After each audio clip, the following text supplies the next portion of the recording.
Welcome everyone to this week's Trending Topics Talk. My name is Susan Williams and I'm the founder of Booming Encore.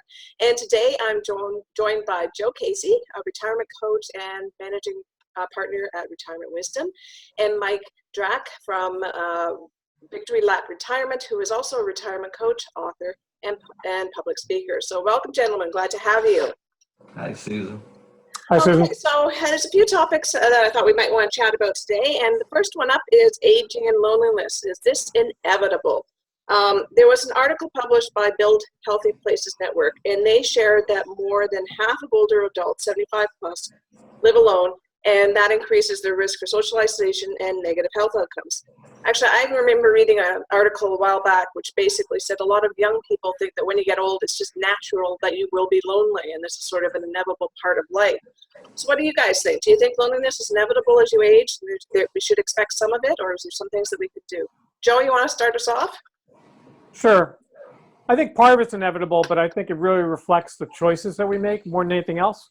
I think a lot of us have the desire to age in place, and that can lead to increased isolation, increased loneliness, unless you take initiative. And there's always a lot that can be done. Obviously, health factors are an important consideration and may limit what can be done. But you could take the initiative to be the one who reaches out, stays in touch with family, friends, gets engaged in different things going on in the community. There's always something going on in most places. But I also think a key to it is thinking about how you can help others, because I think it's really all about meaningful relationships and how you can get involved in some things that are beyond yourself and your own interests. And then finally, we have the advantage today of technology, and that can be a huge, huge asset in reducing loneliness. Some very good points. Mike, what do you think? Well, I agree with Joe. I think it's very important to be aware of the dangers of isolation. I think you have to take steps early on to safeguard yourself from that, especially when you retire from work and you leave most of your work friends behind. I think you have to have plans in place to either continue those friendships or find new friends that you can grow old with. And I think it's important to join clubs, maybe, go to the gym, join a club there, or a swimming club, or, all these other different clubs that are available. You got to keep socializing. You got to get out there. You got to keep meeting people, because that's what life's all about at the end of the day. And that's what's going to bring you happiness. I get a little nervous about technology, especially with the younger people using it in there's no face-to-face interaction. They're on Facebook or things like that. I don't think it's the same in my book. I think you got to be with other people. You got to share your stories with other people, your experiences, your good days and your bad days, and all lean on one another. And you can't do that if you're isolated. Yeah, I can see your point there, Mike. I think, definitely social media does have some benefits, but everything in moderation. Again, you don't want to be fully dependent on it. The other thing that I also think is that we need to make sure that we're stretching our friend base, not just sticking to one generation. And unfortunately, as you get older, I think, people sadly pass away, and as a result, your network could possibly shrink. So I saw some really good advice, I thought, which said make sure that you've got lots of friends in lots of different generations so that, you do have a fairly wide base to actually pull from. The other thing, which we shared just recently, was a story that came out of a small town in Ontario, and they put an initiative together, and it was called My List of 8. And what they challenged, some of their seniors to do is actually make sure that they always had a list of 8 people that they were staying in frequent contact with. How they came up with the number 8, I'm not quite sure, but bottom line is at least it was something to say, you have to make an effort. You have to actually figure out who is your network, who you're staying in touch with, and make sure that you're continually sort of feeding that side of your life, because it's just not going to happen. So if you sit around, your house waiting for people to knock on the door, I don't think that's going to necessarily happen. And going back to, your earlier points around, you really have to start it earlier, I think, rather than later. You do, and you have to plan for it too. It's so important, right? Yeah, because I know myself, for instance, a lot of my social life used to be around my kids and their activities and the people that were associated with that. And all of a sudden that kind of dried up, and then I was like, That's wow, right. okay, I've got to reignite a network here, because it wasn't necessarily, the way it was earlier. So you're in a continual state of flux, I think. Joe, did you want to add something? It's interesting to see that in the UK, they appointed a minister for loneliness. Yeah. To try to really combat this. And as Mike said, come up with some ways that you can safeguard and protect against it. But Yeah, I know there are some major health Right. health issues associated with it too. So I mean that is something. Okay, second topic, preparing for your second act. This is probably something you guys can very much relate to as you help your clients. There was an article posted in Kiplinger about preparing your life after retirement, and they're suggesting that you begin to start thinking and planning about this 6 to 12 months before you leave your job. So, do you think starting that thought process early is the best way to do it? And what advice for your clients do you give and how to actually get started? Mike, do you want to kick it off?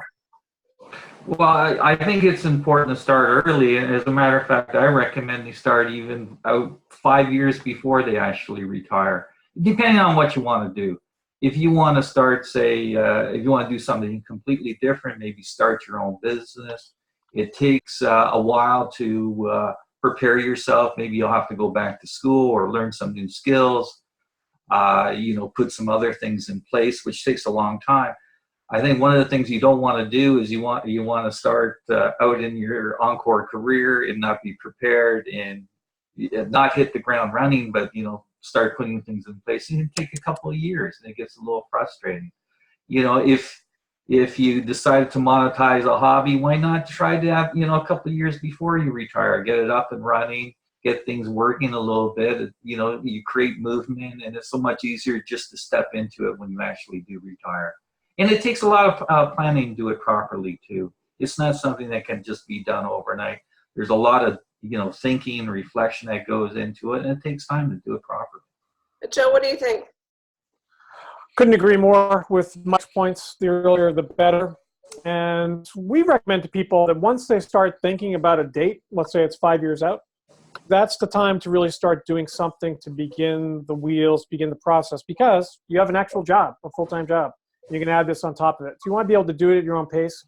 And the other reason why it's important is that more than half of us, studies show, will retire before we plan. And so you don't want to really have to do this on the fly, so to speak. So if you get started early, you're going to have a head start. Two things I think are useful that are easy to do. One is once you set that date in your mind and start thinking about it, reach out to some people you've worked with before who have retired. Just invite them to lunch. First, they'll love it. But second, you can really pick their brain about what it's really like, what they've learned, some lessons learned.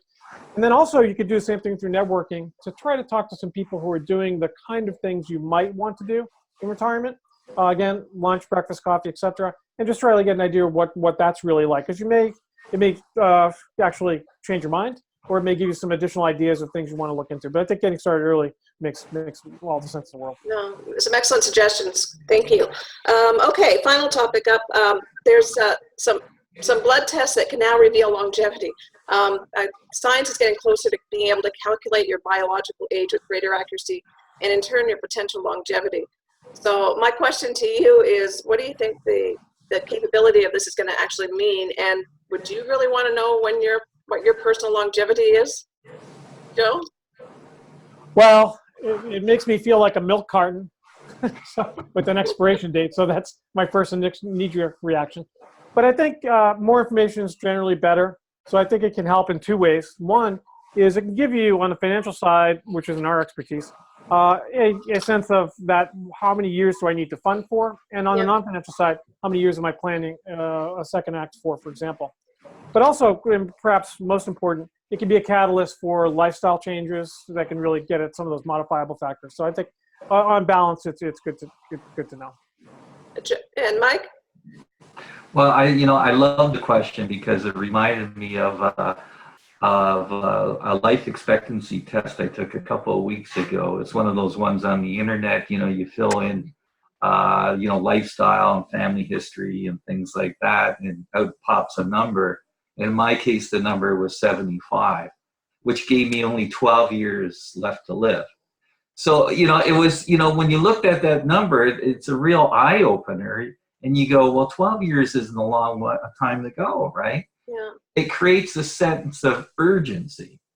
And then you start looking at how you utilize time, and are you doing all the things you want to do, and why do I get so stressed out on all these things? So I think it really kind of causes a lot of self-reflection, and it focuses you on the things that really matter from that point on. and then all of a sudden you're taking steps to maybe increase your longevity through lifestyle changes and things like that. So I think it's good.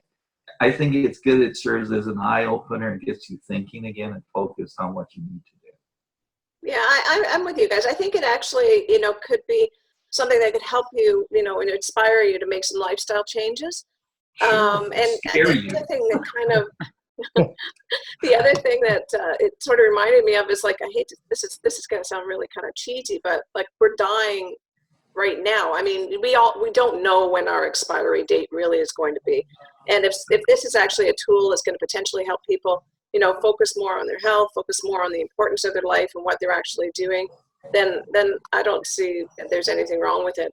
I think where there's a downside of it is somebody actually takes it strictly at face value and says, this is it, and I'm going to be done in like 3 years, and I'm going to pack it in now. I don't know how positive, that whole experience could be, but overall, if it's used for, knowledge is power, and if it gives you more knowledge of what you can possibly do to help, enhance your life and extend your life and make your life more meaningful, and I think all power to you.